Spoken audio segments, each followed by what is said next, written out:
Nah, selama itu ada dasarnya dari pendapat seorang mujtahid, maka itu bisa kita untuk memilih pendapat-pendapat tersebut.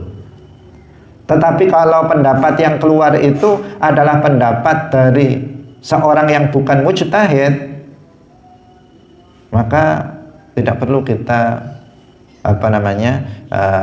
kita memakainya. Tidak perlu kita memakainya, karena pendapat seperti itu pendapat sampah, bahasa kasarnya pendapat sampah.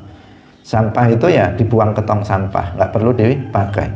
Karena apa? Pendapatnya bersumber dari pendapat orang yang tidak kompeten dalam hal ini, dalam berpendapat. Yang kompeten itu yang mujtahid. Seorang mujtahid itu orang yang memang memenuhi syurutul ijtihad, syarat-syarat untuk ijtihad. Banyak sekali syarat syurutul ijtihad, dan itu tidak mudah. Sangat tidak mudah, sangat sulit untuk memenuhi itu. Dia harus hafal ayatul ahkam, ahaditsul ahkam. Dia harus tahu an-nasikh wal mansukh. Dia harus tahu al-am wal khas. Dia harus tahu bahasa Arab dengan segala seluk-beluknya. Dia harus mengetahui usulul fiqhi, qawaidul fiqh dan sebagainya. Banyak sekali syarat-syarat yang harus dipenuhi oleh seorang mujtahid.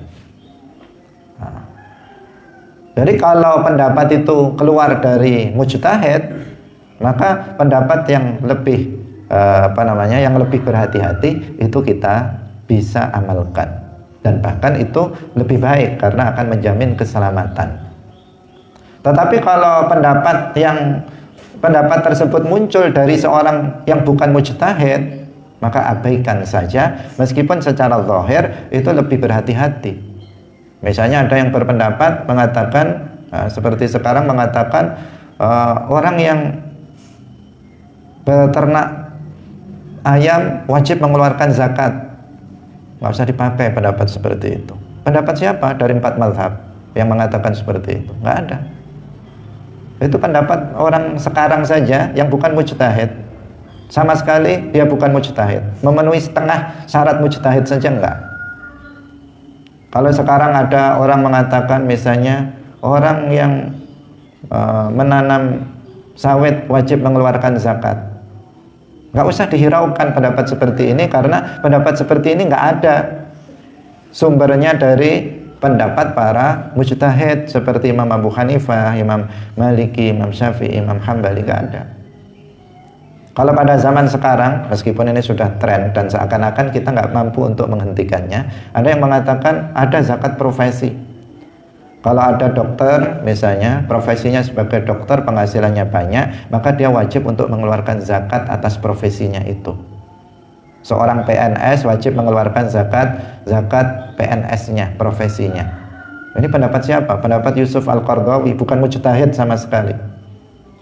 Banyak kontroversi, bahkan dalam akidahnya pun banyak yang menyimpang dari akidah ahli sunnah wal jamaah. Maka nggak bisa dipakai pendapat orang semacam ini. Dia bukan mujtahid.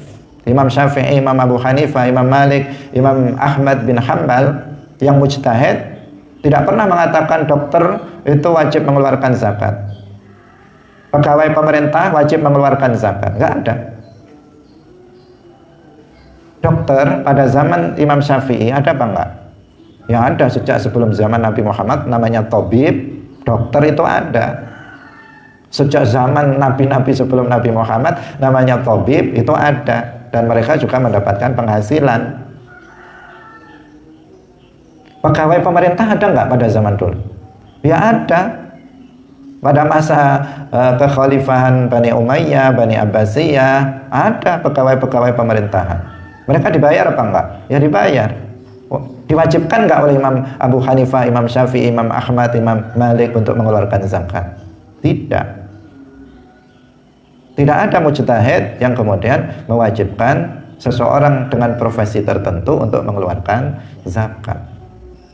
Tetapi kalau dia memiliki uang simpanan, kemudian dia uangnya itu banyak, terus memenuhi kriteria sebagai athman menurut Imam Abu Hanifah, maka dia wajib untuk mengeluarkan zakatnya. Zakat uang, bukan zakat profesi, zakat uang. Menurut Imam Abu Hanifah, bukan menurut Imam Syafi'i. Karena menurut Imam Syafi'i, uang simpanan pun itu tidak ada zakatnya. Nah, tapi yang lebih berhati-hati dalam masalah ini, dalam masalah uang, itu mengikuti Imam Abu Hanifah yang mewajibkan uang simpanan untuk dikeluarkan zakatnya.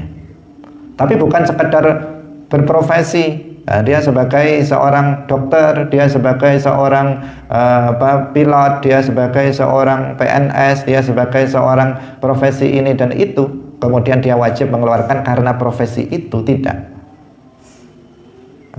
Hadirin hadirat rahimakumullah, harus berhati-hati karena di sini ada modus-modus yang dilakukan oleh sebagian orang untuk mengeruk harta umat Islam dengan mewajibkan zakat profesi, kemudian peruntukannya tidak jelas. Langsung dipotong begitu saja. Kemudian kemana harta itu diberikan, menyimpang dari yang semestinya sebagaimana zakat pada umumnya.